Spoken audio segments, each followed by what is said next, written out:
Assalamualaikum warahmatullahi wabarakatuh. Selamat malam, salam sejahtera untuk kita semua, Bapak dan Ibu sekalian yang berbahagia. Jumpa kembali bersama saya Said Agus Nur Hamid. Pada saat ini kita akan membahas mengenai pembelajaran bermakna untuk membentuk budaya positif pada peserta didik. Bapak dan Ibu sekalian, peserta didik tentunya membutuhkan sesuatu ketika menerima pembelajaran seperti itu ya.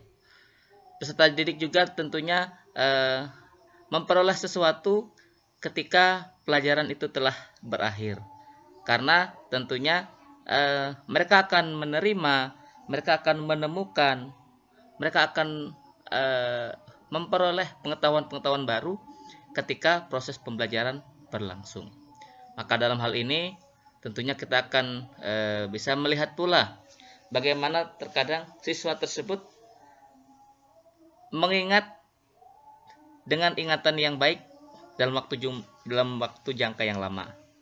Bisa juga justru mereka telah lupa, padahal materi ajar yang disajikan itu baru saja dilaksanakan. Maka ini terkait dengan pembelajaran bermakna yang akan kita bahas pada malam hari ini. Baiklah, kita lihat slide selanjutnya. Saat ini kita berada di masa penuh dengan perkembangan. Seperti itu Bapak dan Ibu ya. Bagaimana pembelajaran abad 21 menuntut kita para pendidik untuk meningkatkan kemampuannya guna untuk memfasilitasi peserta didik yang saat ini lebih terkenal dengan generasi Z atau sebagian justru generasi alpha, seperti itu. Bagaimana mereka belajar? Apakah sama dengan cara kita dulu belajar?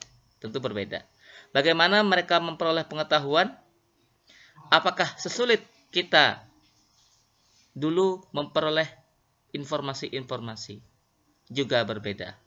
Lalu sejatinya, seharusnya saat ini sangat banyak sekali pengetahuan-pengetahuan baru yang mudah mereka peroleh dibanding dengan masa yang dulu, seperti itu ya. Maka ini menjadi tantangan bagi kita semua. Bagaimana kita menyajikan pembelajaran itu bermakna bagi peserta didik, dan tentunya ketika pembelajaran tersebut bermakna bagi peserta didik, maka peserta didik akan dapat memanfaatkan apa-apa yang telah kita berikan tersebut untuk berbagai keperluannya, digunakan untuk pembelajarannya, dan juga menjadi pondasi pengetahuan yang sangat bermanfaat untuknya. Ini adalah tantangan kita pada saat sekarang ini, di mana penyajian pembelajaran yang kita lakukan itu bersaing ketat dengan informasi-informasi yang mereka dapatkan gitu ya.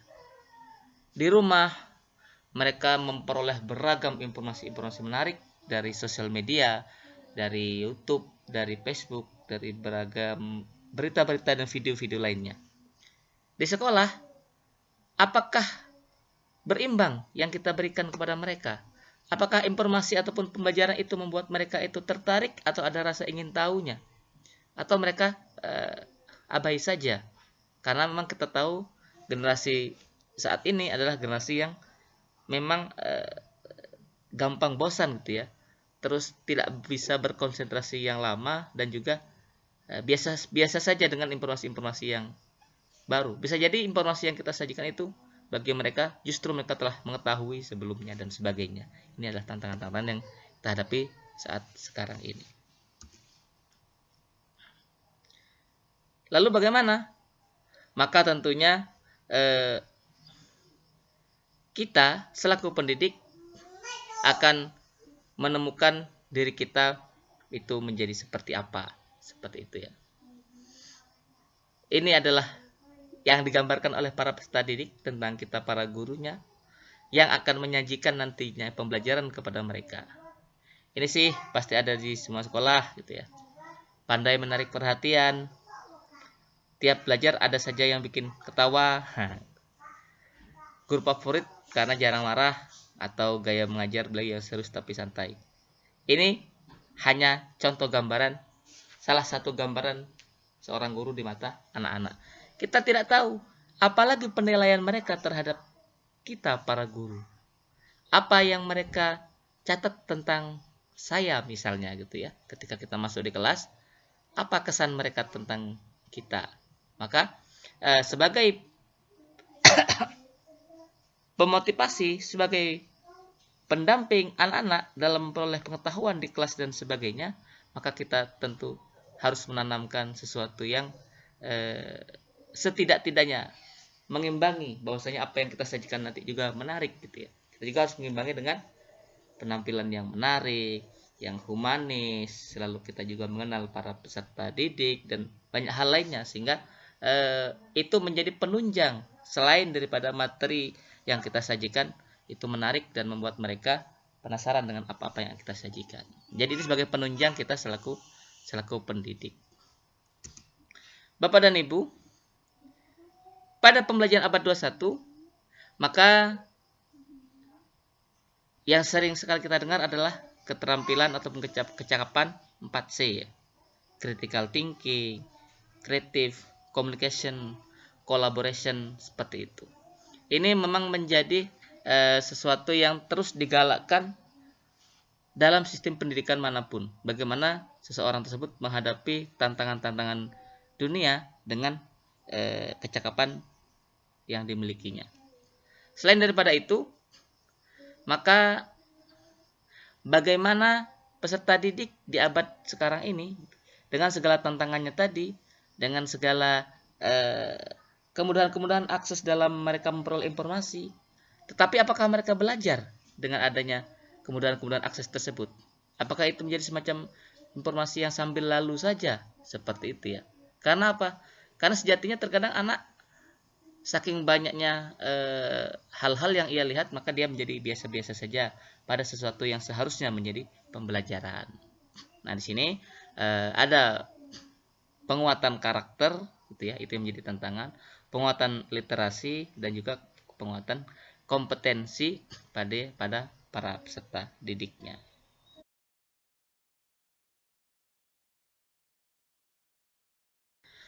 Bapak dan Ibu sekalian yang berbahagia, maka di sini kita berada pada situasi ataupun situasi pembelajaran yang memang menjadikan diri kita harus berada juga pada situasi pembelajaran abad 21. Siswa melek teknologi, kita juga harus melek teknologi. Siswa memang lebih tertarik pada hal-hal yang bersifat instan dan sebagainya, kita pun perlu menyiapkan seperti apa sih seharusnya pembelajaran yang juga menarik bagi para siswa. Siswa menggunakan kosakata baru, kita juga harus mengerti walaupun sedikit gitu ya. Sehingga apa? Kita dengan siswa itu tidak ada jarak yang begitu jauh antara guru dengan siswanya. Mereka berada di generasi sekarang dengan segala kemajuan teknologi dan sebagainya. Di kelas pun kita harus berada dalam generasi sekarang juga dengan segala apa-apa yang menjadi apa-apa yang mereka bisa, setidak-tidaknya kita juga mengimbanginya. Jangan ibaratnya mereka berada di abad 21, kita mengajar dengan cara di pembelajaran abad 19 ataupun masih menggunakan metode-metode lama yang kurang relevan dengan para peserta didik kita. Di sini kita lihat bagaimana sih informasi pada saat sekarang ini tersedia di mana saja. Sehingga apa?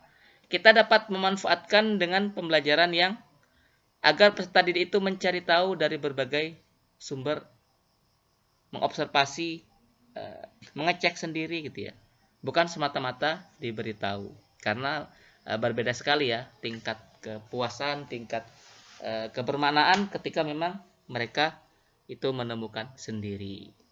Selanjutnya, komputasi lebih cepat menggunakan mesin, alat-alat digital dan sebagainya ya.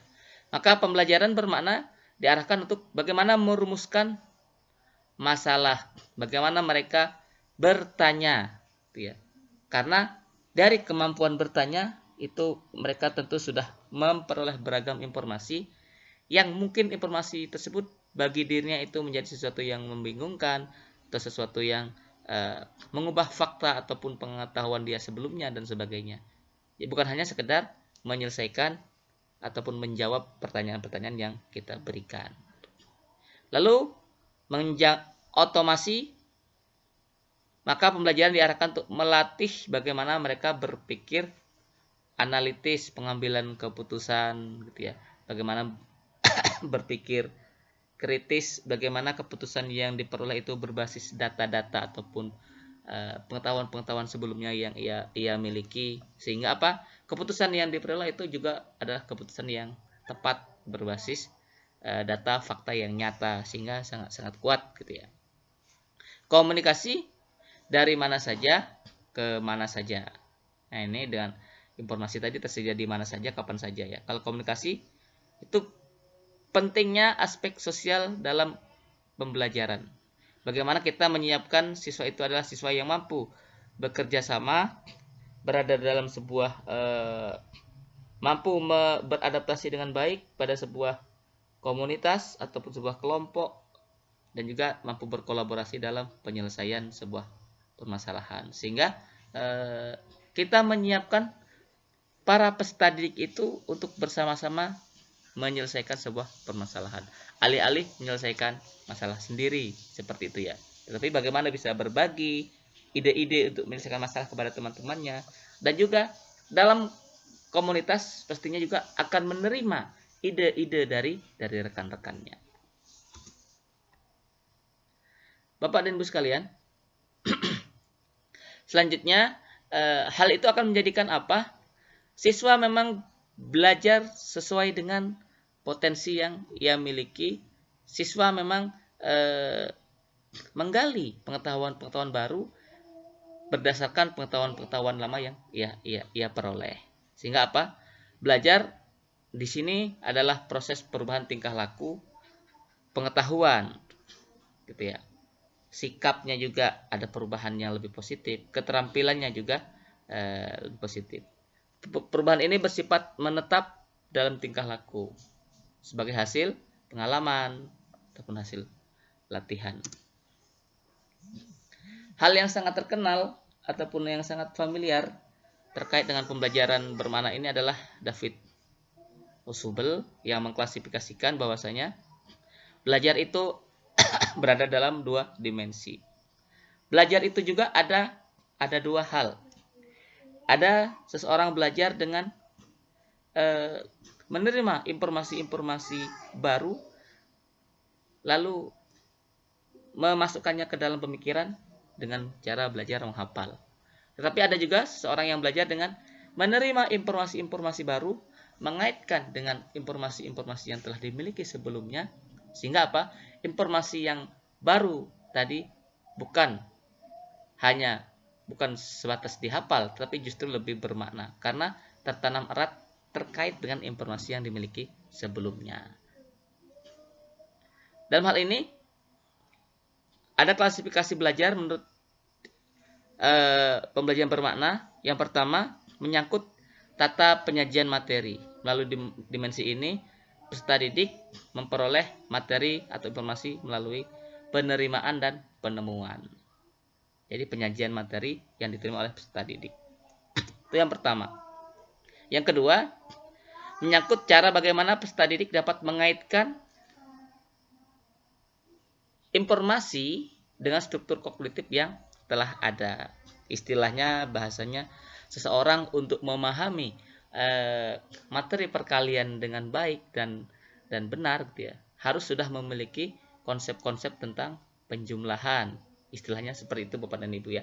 Ketika peserta didik itu untuk memahami istilahnya terkait dengan sinonim atau antonim, maka peserta didik telah memiliki bekal-bekal berupa makna-makna kata dan kosakata-kosakata yang memungkinkan dia tidak harus menghafal sebuah sinonim ataupun antonim dan sebagainya, tetapi memaknai gitu ya, memaknai kata demi kata yang telah disajikan tersebut, termasuk pada bagian sinonim atau antonim. Sehingga apa? Pada dimensi ini Bagaimana peserta didik dapat mengaitkan informasi yang telah dimilikinya dengan informasi yang baru. Materi ajar bermakna secara potensial. Nah, ini prasyaratnya ya. Bagaimana pembelajaran bermakna tersebut? Prasyaratnya adalah materi ajar itu bermakna secara potensial. Kedalaman pemahaman kondisi siswa. Lalu adanya kesiapan yang dimiliki oleh para peserta didik sesuai dengan karakteristik dari siswanya masing-masing. Ada siswa yang menerima dengan gaya belajar yang beragam ya. Ada yang menerima dengan gaya belajar auditori, ada yang mudah menerima dengan gaya belajar visual atau kinestetik. Juga terkaitan dengan sebatas mana guru yang akan mengajarkan pembelajaran tersebut mendiagnosa siswanya dengan benar, memahami kemampuan awal siswa, memahami cara belajar siswa tadi, gaya belajarnya, atau kecenderungan belajar lebih nyaman. Ini anak-anak yang pendiam atau anak-anak yang mudah bersosial, maka mampu mendiagnosa diri dari peserta didik.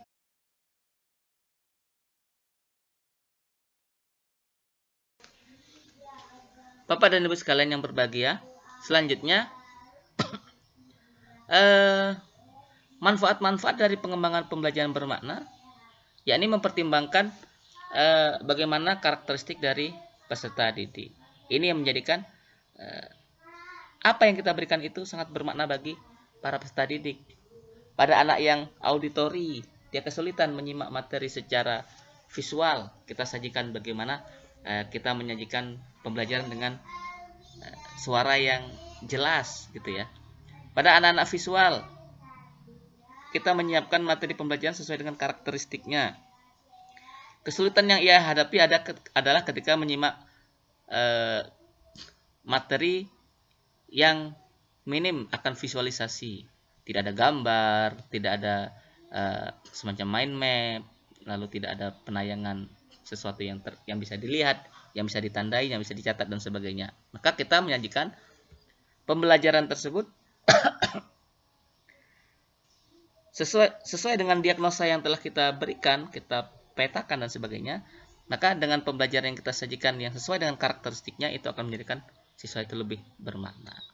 Selanjutnya juga pemberian tindakan yang tepat itu akan meningkatkan kemampuan peserta didik lebih maksimal. Tindakan seperti apa? Kita tentu dengan pemaknaan dalam diri siswa, kita akan mengetahui siswa yang berada pada level yang tinggi, siswa yang berada di level yang rendah. Ketika materi kita samakan gitu, pada anak yang tinggi, dia cepat bosan karena sudah selesai, sudah paham dan sebagainya. Pada anak yang rendah, dia tertatih-tatih karena sejatinya dia belum sampai di sana, seperti itu ya. Ya, seperti kita memaknai ketika anak belum siap dalam materi perkalian, maka dia harus memiliki bekal terlebih dahulu pada materi-materi penjumlahan. Seperti itu Bapak dan Ibu ya. Ketika